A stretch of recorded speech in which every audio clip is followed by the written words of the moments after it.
Are you a fan of fairy tale retellings? Or are you a fan of science fiction? Or maybe you're interested in a dystopian world set in the future that is far, far away?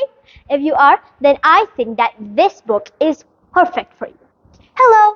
Today I'm going to be talking about one of my favorite books, which is Cinder, written by Marissa Mayer. It is the first book in the Lunar Chronicle series.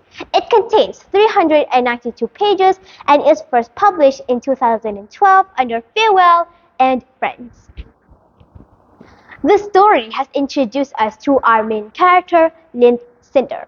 After a fatal incident at the age of 11, Cinder had undergone a surgery that turned her into a cyborg, half human, half machine. She was adopted into a family and started learning about machinery. Everyone had despised her because she was a cyborg, and her only friends were her younger stepsister Peony and the family's android Aiko. A few years later, Cinder worked as a mechanic in New Beijing. She was treated like a maid around the house by her stepmother, and she was constantly worried at her market stall and at home. A prince named Prince Kai visited a mechanic stall, hoping to find who is rumored to be the best mechanic in New Beijing.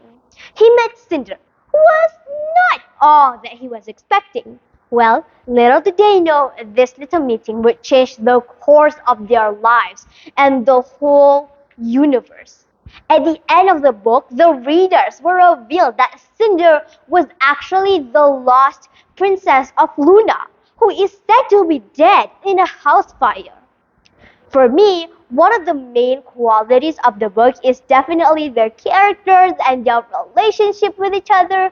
This is because the way that Marissa Mayer had described their feelings and emotions, I felt as if those were my own feelings, and it really made me emotional, especially when I read about Cinder.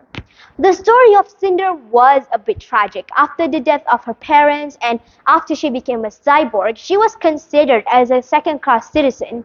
And despite being treated like trash, she still worked hard at the market stall to provide for her whole family.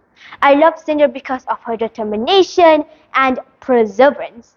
Another amazing character from this story is Prince Kai. We will first introduce him at the very start of the book when his father had died from the plague. After being crowned as emperor, we get to see him being pressured to be a good ruler and trying to make the best decision for the good of his people. Another character that I think worth mentioning is the antagonist of this story, Queen Lavanna Blackburn. Although we only got a brief glimpse of her as a character, she has already proven herself to be a very unlikable character. I have finished the whole Lunar Chronicle series, and it's kind of surprising and shocking once you get to know why she became so evil and cruel. The setting of the book was a bit unique because this book was set in New Beijing, China, and not the US or the UK.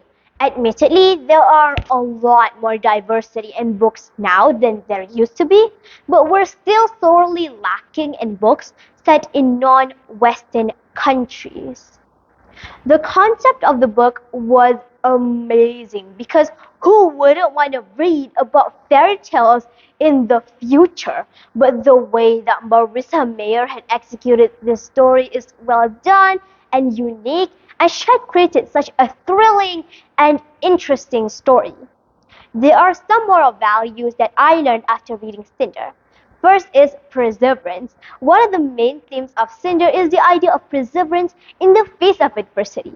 Cinder, our main character, faces numerous obstacles throughout the story, including being a cyborg and a society that discriminates against her kind.